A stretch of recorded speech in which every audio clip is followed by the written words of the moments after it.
Very important topic I have in mind here. How many musicians have written songs that they're saying, what they're saying is, this is bleak. If it seems to appear bleak to you, it's because it's bleakly bleaked. Bleakest to me. Whoa. Hold on, very important, no? Because what they're saying is, and then what about the ones that say, I don't know if I went deeply enough. I have to make another album where I go deeper. I can't help writing morbidly morose lyrics. I go deeper and deeper and think, I don't know if I went deeply enough. Very important topic. What about lyrics that go so morbidly deep and then the musicians say, the songwriter says, I don't know if I went deep enough. So again, a lyricist says, okay, this may seem to appear bleakly bleak to you. It's because it's bleakly bleaked, bleakest to me. The quote realities are bleakly bleaked, bleakest to me, the songwriter. Someone once said,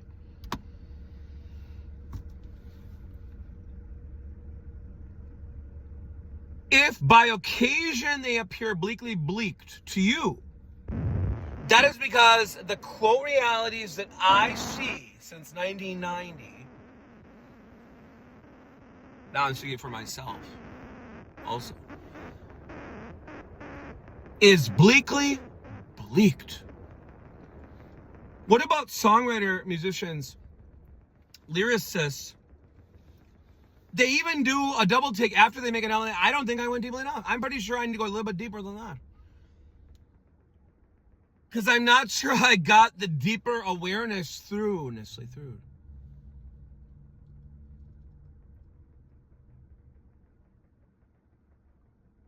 Because when I turn on television and I'm let's say back in 1990 or before that, they're saying I'm not sure Disney Channel is doing the quote realities that I viscerally quote resonate irresonantly with, is doing a service to everyone that needs to hear a reality dose like an injectional tubing.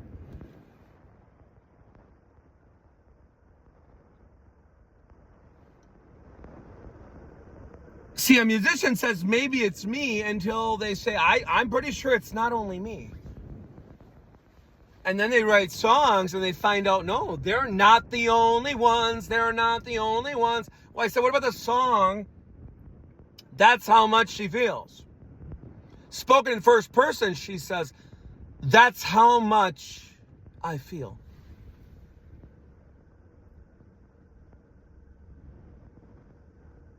I don't know why I'm going back, because she's saying, I hope there's a meaningfulness to this, emotionality. This is very good. This ties in with everything else. What about emotionalities that musicians are also saying, I hope there's a meaningfulness in here somewhere. At least I can write down my feelings in the form of lyricism. For that, I'm thankful. However, this is bleakly bleaked.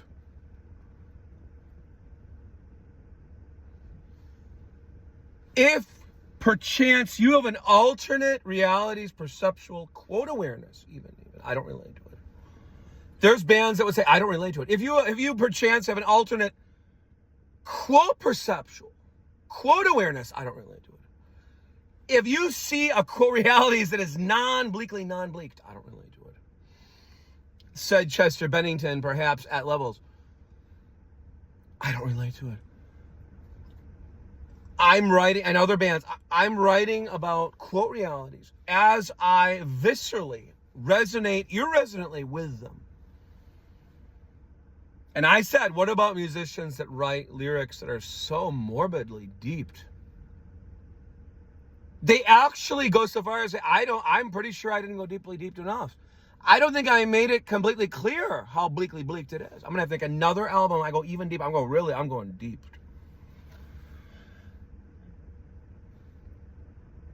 that there was the sense it wasn't going to be felt harder than Pool Table Slates of morbidness, moroseness, of this is hell.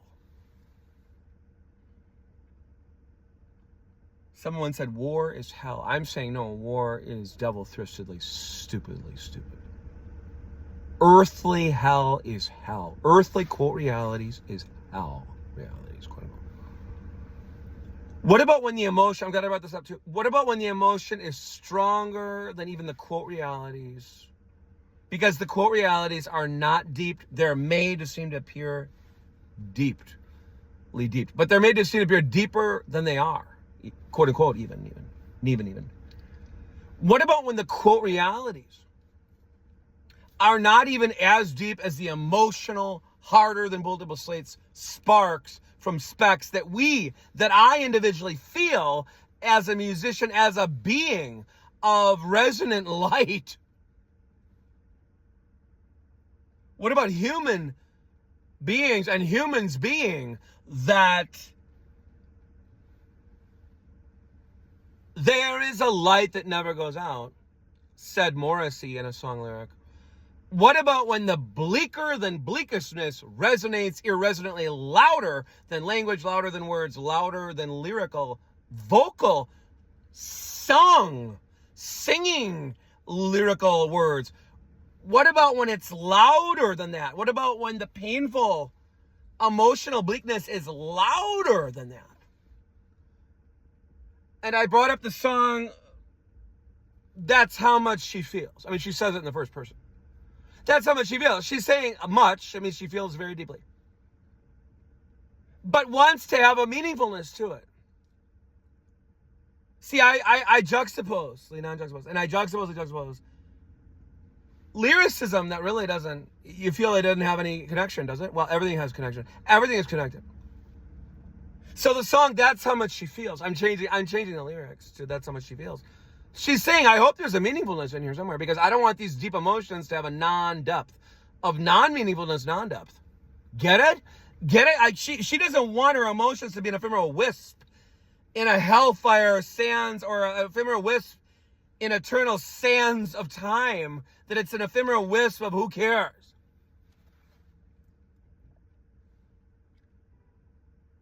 Wants there to be a deeper meaningfulness, That it's not wasted emotionalities. It's not wasted emotions.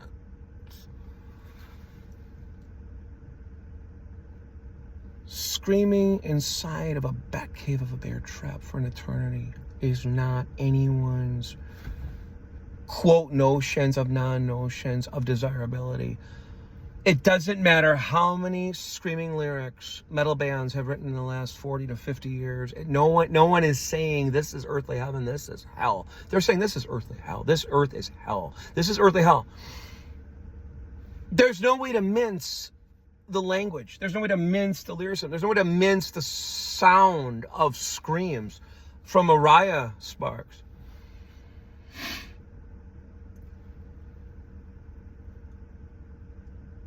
I even went so far as they're saying, if it be at all possible, let's stop this now.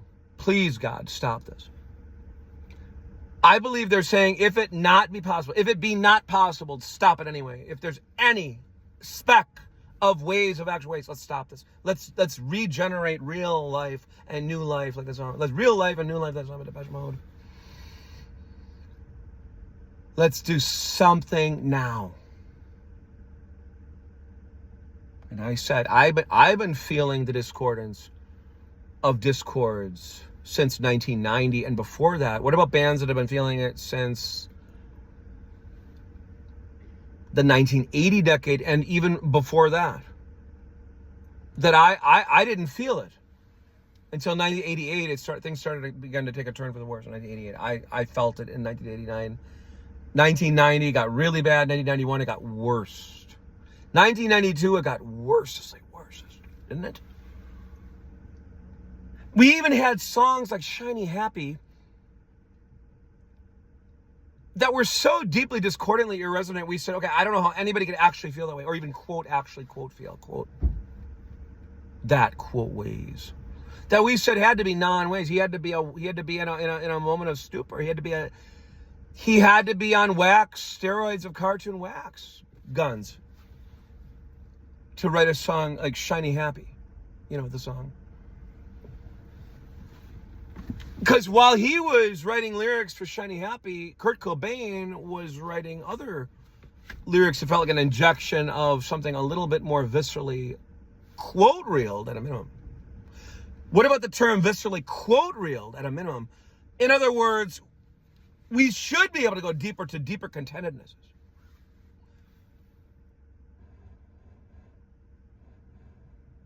What about when that be not possible?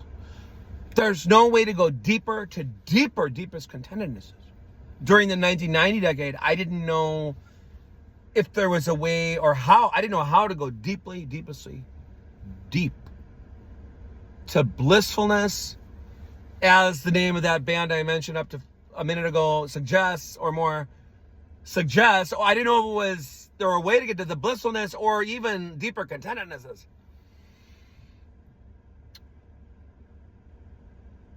And I began this video by, I was thinking of Chester Bennington specifically from Linkin Park, was saying, I see bleakness. Perhaps if you have an alternate perceptual quote awareness, what would Chester say? Honestly, that's good, because I don't want anyone to suffer the way I suffer. These metal bands are not singing like, oh, and I wish this for others, to feel this visceralness of hell, fire, torments.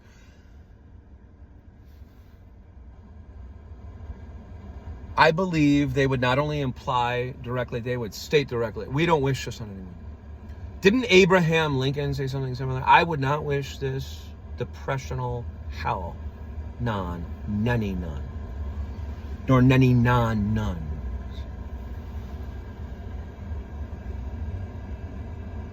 Fell to the knees to pray for release and freedom from emotional, depthful emburiedment of hellfire torments. Let's use a unique, original term of language, linguistically.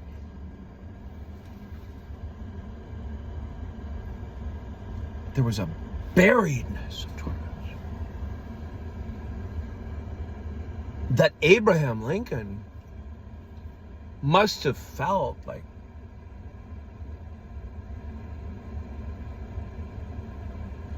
is it me? It cannot be only me that feels this hell, fire, depth of torments emotionally. And I'm going to have to say it felt spiritually too, didn't it? What about when emotional depth goes deeper than that? Now it's spiritual torments. Now we're getting into areas of frayednesses of a riot, what I call a riot sparks.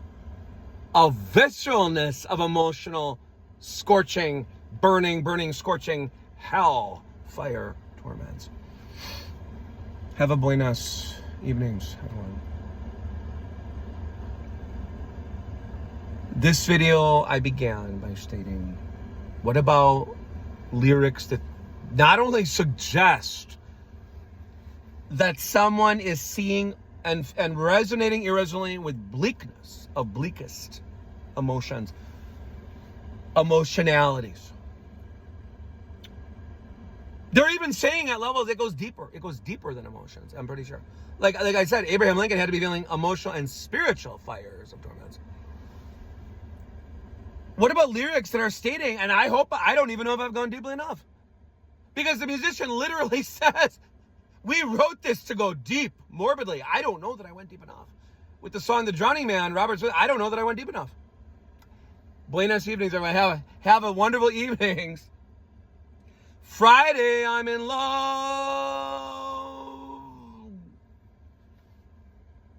I was about to bring that up earlier. That song was irresonant, wasn't it? It was irresonant. We like upbeatness, even in 1991 and 1992 and 1993. We like upbeatness, but was there an irony is that song picked up more quote momentums, but really it didn't scratch nor scrape deepest, like other Cure songs scratch deepest, they deep. Or is it because everything is backward? I'm saying it rhetorically, but I know for sure everything is backward. So I'm saying it rhetorically, even though I know for sure that everything is backward. Or is it that everything is backward? So Friday, I'm in Love was this irresonance depth that we said, well, we like the upbeatness because we all feel a little bit depressed. I think all of us felt by 1990. There was a depression hanging in the air. Like crepe paper hanging. There was a depressionness hanging in the air, like morbid black flypaper tape of visceral darkness. I'm talking about blackness as bleakness. I'm not talking about it as a color. So everything great about the color black as a color. I'm talking about the bleakness aspects, non-aspects of what I'm talking about, the blackestness of darkness. There was that darkness pervading the early 1990 decade, and it continued.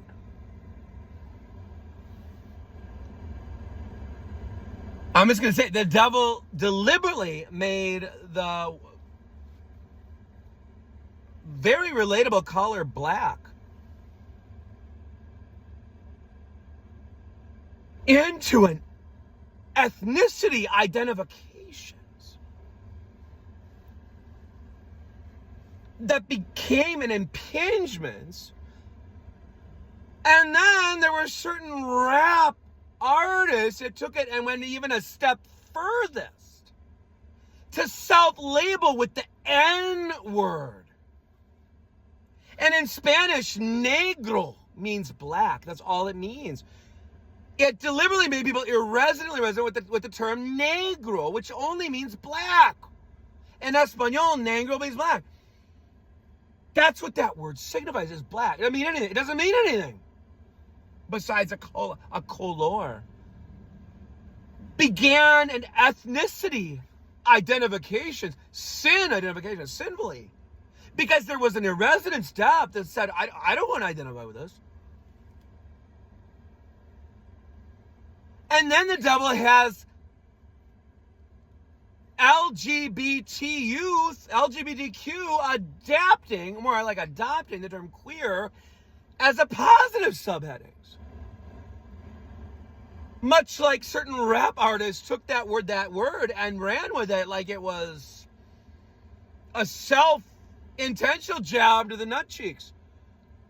Like somehow there was some novelty that we should all be taking note. Like it's just, we should be self-labeling those of us that, like let's say I had dark tanness, PLA. I should be self-labeling with the N-word because it takes the stinger, if not the sting, out of the word. You know what I mean? At minimum, it drives the stinger out of the bee stings, non-bee stings. You know what I mean? This is not to criticize anyone, nor any rap artist specifically, nor individually, but that word has a stingingness. That Snoop Dogg acted like, so what? How about the guy, what is his name, Barry? On Who Wants to Be a Blank? Who wants to pretend it matters? Oh yeah, I'll go for it. Yeah, why not? Was there supposed to be, did the devil want it to be like, oh, who cares? It's just a word. It's just a word. Sticks and stones can break your bones, but words can never hurt you. I mean, me. Well, sticks and stones can break your bones, but words can never hurt me. Said Snoop Dogg in the mirror. Sticks and stones can break your bones, but words can never hurt me if I self-identify and I self-label. Or I self-label while I completely deposit that word as trash. What is going on? What is going on? Or should I say it better? What is, quote, happening? Non-happeningness. What is, quote, going on? Non-happeningness. Non-coolness. Non-coolness. Relatability-ness within 16 galaxies in this cartoon. Because the devil did it. Rated PG. You can decide if that is a sufficient rating of gravity.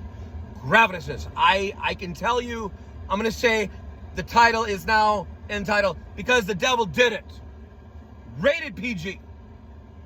And I said, you decide for yourselves if that is a sufficient ratings of gravitousness. I'm not going to give you my response to that. I think you can use your imaginations about how I actually feel.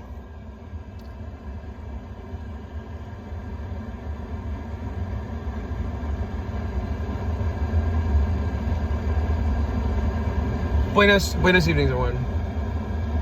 It's going to be great, right? I said in a recent short film, I said it's going to be great. Everything's going to be great, right? We don't know how, we don't know when, like the Little Mermaid sang about, we don't know how, we don't know when, we know it's going to be great. One of these days, one of these very, very many ordinary days, it's going to be so great. We don't know how, we don't know when, we don't know how. Have a good night. Where does it end? Said Emo Phillips. I mean the other one. Buenos evenings. Have a good night.